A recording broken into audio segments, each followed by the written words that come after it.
तो मूवी की शुरुआत वहीं से होती है जहां से पार्ट 1 खत्म हुआ, जब गॉडजिला ने 2 क्रिएचर्स को मार दिया था। इस वाक़े को 5 साल गुजर चुके थे। हम एक औरत एमा को देखते हैं जिसकी एक बेटी होती है। वो एक ऐसी ऑर्गेनाइजेशन के साथ काम कर रही थी जिसका मकसद उन्हें क्रिएचर्स को ढूंढना था। इनका घर जंगल के बीचों बीच था, तो उनके घर के करीब एक धमाका होता है। वो दोनों माँ बेटी डरते डरते ऑर्गेनाइजेशन के दफ्तर की तरफ जाती हैं, जहाँ जाकर उन्हें ये नजर आता है कि एक क्रिएचर ने इस दुनिया में कदम रखा है जो कि अभी अभी पैदा हुई है। जब वो इतने सारे लोगों को अपने आसपास देखती है तो घबरा जाती है और उन पर अटैक करने लगती है। अब एमा के पास एक ऐसी डिवाइस थी जिससे उस क्रिएचर का गुस्सा कम किया जा सकता था। इनफैक्ट उस डिवाइस की मदद से क्रिएचर के आसपास की फ्रीक्वेंसी को कंट्रोल किया जा सकता था। वो ये डिवाइस उसके पास करती है तो वो सुकून में आ जाती है। इस कामयाबी पर सभी बहुत खुश होते हैं। तभी वहाँ एक आदमी एलन आ जाता है। वो ये डिवाइस हासिल करना चाहता था, इसीलिए वो एमा और उसकी बेटी को वहाँ से लेकर चला जाता है। उसे लगता था कि इंसानों ने प्लेनेट अर्थ का बिल्कुल ख्याल नहीं रखा था और नेचर के साथ छेड़छाड़ की है। वो चाहता था कि क्रिएचर को वापस जमीन पर ले आए। वो एमा और उसकी बेटी को किसी और मुल्क में उसी ऑर्गेनाइजेशन की किसी और ब्रांच में ले आता है जहाँ एमा की ऑर्गेनाइजेशन के खिलाफ मीटिंग चल रही थी। इस मीटिंग में उसी ऑर्गेनाइजेशन के और भी साइंटिस्ट यहाँ पर थे। वो चाहते थे कि हम नेचर की हिफाजत करें। इन्हीं साइंटिस्ट में से एक को पता चलता है कि एमा और उसकी बेटी को किडनैप कर यहाँ लाया गया है। वो ये सुनते ही एमा के एक्स हस्बैंड के पास जाता है। इनफैक्ट वो डिवाइस भी उसी ने बनाई थी। वो इसे अपने मिशन के बारे में बताता है, लेकिन वो हरगिज नहीं मानता। तो वो उसे कहता है कि उससे तुम्हारी बेटी और बीवी दोनों वापस आ सकती हैं। काफी मनाने के बाद वो मान जाता है और फिर वो समुद्र के नीचे अपने कंट्रोल रूम में चले जाते हैं जहां उन लोगों की ऑर्गेनाइजेशन की ब्रांच थी। वहां उन्होंने एक क्रिएचर को ट्रैप करके रखा हुआ था। वो यहाँ भी इसीलिए आए थे कि इस क्रिएचर को ट्रैप कर सकें और वो गॉडजिला को भी ढूंढने की कोशिश कर रहे थे। लेकिन बहुत ज्यादा ढूंढने से भी उन्हें गॉडजिला का सिग्नल कहीं से नहीं मिलता और अचानक फ्रीक्वेंसी बहुत ज्यादा तेज हो जाती है। ऐसा लग रहा था कि गॉडजिला बहुत पास है और बहुत गुस्से में है। सब लोग बहुत डर जाते हैं और फिर अचानक उन्हें गॉडजिला दिखाई देता है जो कि समुंदर में ही था और उनकी तरफ बढ़ रहा था। वहाँ लगे शीशे को जोर जोर से तोड़ने लगता है। इनफैक्ट वो समुंदर से ही हर मुल्क में जाया करता था जब उसे लगता था कि उस मुल्क में कोई डेंजरस क्रिएचर है। अब वो अंटार्कटिका जाता है इसी क्रिएचर को ढूंढने के लिए।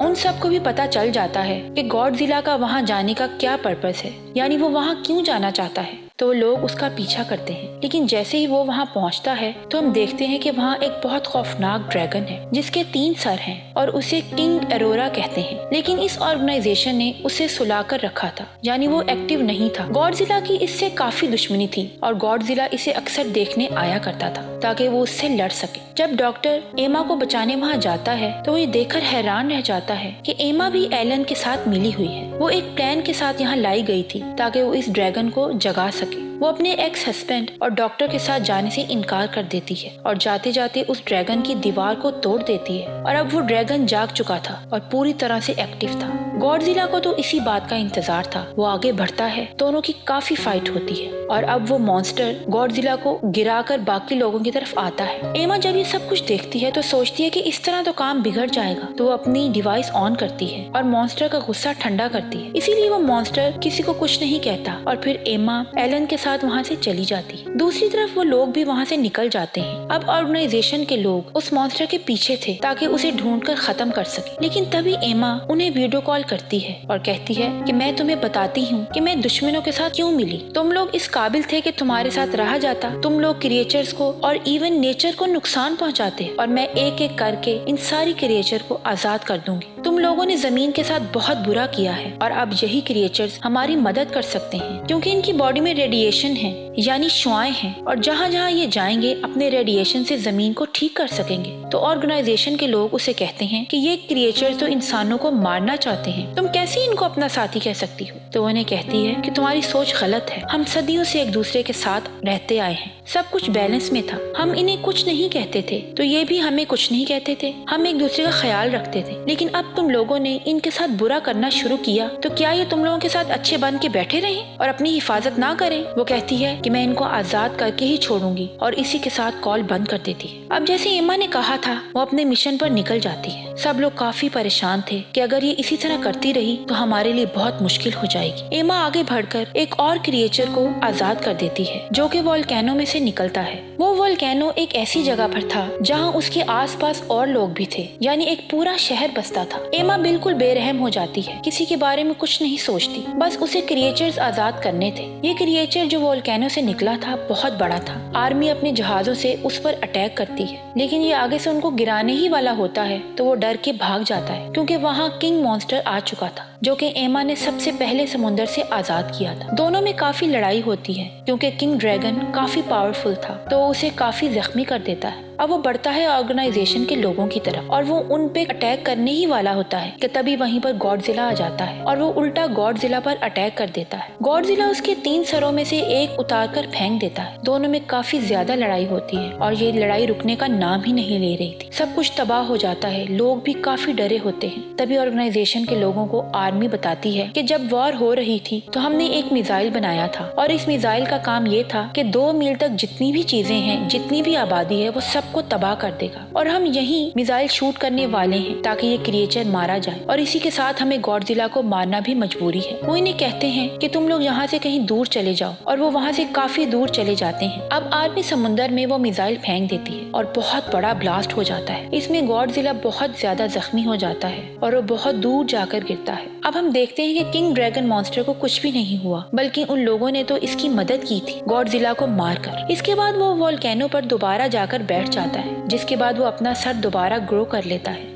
और उसके साथ ही वो एक सिग्नल देता है जिससे दुनिया के सारे मॉन्स्टर जाग जाते हैं। अब ऑर्गेनाइजेशन के लोग बहुत ज्यादा परेशान थे कि इतने बड़े मिसाइल से इस किंग मॉन्स्टर यानी ड्रैगन को कुछ भी नहीं हुआ। अब इसका मतलब ये था कि ये बहुत ज्यादा पावरफुल था, उसे कैसे हराना है। वो इस पर रिसर्च करने लगते हैं तो उन्हें पता चलता है कि वो जमीन का क्रिएचर तो है ही नहीं, बल्कि ये एलन है जो दूसरी दुनिया से आया है और इसीलिए गॉडजिला इसे मारना चाहता था, क्योंकि गॉडजिला यहाँ का किंग था और वो नहीं चाहता था कि कोई और उसकी जगह ले। अब बाकी क्रिएचर भी आने लगे थे। अब उसके साथ ही वो क्रिएचर भी आ जाती है जो हमें मूवी के स्टार्ट में दिखाई गई थी, जो कि इसी ऑर्गेनाइजेशन में पैदा हुई। इस मूवी में हमें ये दिखाया गया है कि वो गॉडजिला की पार्टनर यानी साथी होती है। जब इसे गॉडजिला के सिग्नल्स कहीं नहीं मिलते तो वो गॉडजिला के लिए एक सॉन्ग गाने लगती है। तो तभी से ऑर्गेनाइजेशन वाले भी देखते हैं कि इन्हें गॉडजिला के सिग्नल्स मिलने लगे, जिनसे इन्हें पता चलता है कि वो अभी भी जिंदा है और वो उस जगह चली जाती है जिस जगह गॉडजिला था। तो सिग्नल्स का पीछा करते करते वो समुद्र की तह में चले जाते हैं। समुद्र की बहुत ज्यादा गहराई में जाकर वो ये देखते हैं वहाँ एक दीवार पर तरह तरह की पेंटिंग्स बनी हुई हैं, जिनसे पता चलता है कि ये क्रिएचर्स गॉडजिला और इंसान सदियों से एक साथ रहते आ रहे थे और ये जगह गॉडजिला की हुआ करती थी। और जब मिसाइल के बाद ये जख्मी हो गया था तो वो यहाँ खुद को ठीक करने आया था और इस जगह बहुत ज्यादा रेडिएशन थी और ये रेडिएशन उनको यानी उनके जख्मी हिस्सों को ठीक करती थी। तो डॉक्टर एक आइडिया देता है कि क्यों ना इस जगह एक न्यूक्लियर ब्लास्ट कर दिया जाए और इसकी रेडिएशन से उसको और ज्यादा एनर्जी मिल सकेगी। फिर डॉक्टर कुछ न्यूक्लियर कैप्सूल्स लेकर गॉडजिला के पास जाते हैं और इतनी देर में उनकी बाकी की टीम दूर निकल जाती है ताकि ब्लास्ट से उन्हें कुछ ना हो। और डॉक्टर आखिरी बार गॉडजिला की बॉडी पर हाथ रखते हुए कहता है गुड बाय और इसी के साथ बहुत बड़ा ब्लास्ट होता है और समुद्र के नीचे हर चीज तबाह हो जाती है। इससे गॉडजिला को बहुत ज्यादा एनर्जी मिल चुकी थी और इसी के साथ एमा की बेटी भी वो डिवाइस उठाकर माइक पर लगा देती है और इसकी फ्रीक्वेंसी हाई कर देती है ताकि आसपास जितने भी क्रिएचर्स हैं वो इसे महसूस करके सुकून में आ जाएं। लेकिन किंग मॉन्स्टर यानी ड्रैगन ये फील कर लेता है कि ये किसी इंसान का ही काम है और फिर वो उस लड़की के पीछे जाता है ताकि उसे मार सके। लेकिन गॉडजिला फौरन से वहाँ आ जाता है और ये लोग भी मुसलसल गॉडजिला की हेल्प कर रहे थे ताकि ये किंग मॉन्स्टर को हरा दे। लेकिन अभी भी गॉडजिला इतना पावरफुल नहीं हो सका था कि वो किंग मॉन्स्टर को हरा दे और किंग मॉन्स्टर गॉडजिला को मारने ही वाला होता है कि पीछे से गॉडजिला की पार्टनर यानी वो ही क्रिएचर आ जाती है और किंग मॉन्स्टर पर हमला कर देती है। लेकिन एक और क्रिएचर आ जाता है और उसे रोक देता है और अब यहाँ उन दोनों की भी फाइट हो जाती है और गॉडजिला की पार्टनर उसे मार डालती है और फिर वो आती है गॉडजिला की तरफ। अब लकीली आसपास की रेडिएशन से गॉडजिला का एनर्जी लेवल काफी ज्यादा होता जा रहा था, लेकिन वो जख्मी था, इसको हरा नहीं पा रहा था। अब यहाँ पर गॉडजिला की पार्टनर क्रिएचर अपनी जान की कुर्बानी देती है और खुद को ब्लास्ट कर लेती है। उसकी बॉडी से जितनी भी रेडिएशन और एनर्जीज निकलती हैं वो गॉडजिला के अंदर जाने लगती है, जिससे उसके जख्म ठीक होने लगते हैं और एक बार फिर से वो पावरफुल क्रिएचर बन के खड़ा हो जाता है। अब हमें दिखाया जाता है कि एमा अपनी बेटी के साथ है और इसका एक्स हस्बैंड भी इनके पास आ गया है। अब एमा अपनी डिवाइस निकालती है ताकि दूसरी क्रिएचर का गुस्सा ठंडा कर सके, लेकिन वो इसके पीछे भागने लगती है। ऑर्गेनाइजेशन के लोग और आर्मी के लोग भी वहाँ से जा चुके थे और अब किंग मॉन्स्टर मारने ही वाला था एमा को। गॉडजिला इससे फाइट करने लगता है, लेकिन किंग मॉन्स्टर इस पर आग उगलने लगता है। गॉडजिला जानता था कि इसका एनर्जी लेवल पूरा है और वो आसानी से इसको हरा सकता है, और फिर फाइनली वो इसे हिट करके मार गिराता है और हर तरफ अब सुकून हो चुका था। और फिर हमें ये दिखाया जाता है कि सब क्रिएचर गॉडजिला के सामने आते हैं और झुकते हैं, क्योंकि फाइनली वो अब यहाँ का किंग था। और इसी के साथ मूवी एंड हो जाती है। Thank you for watching.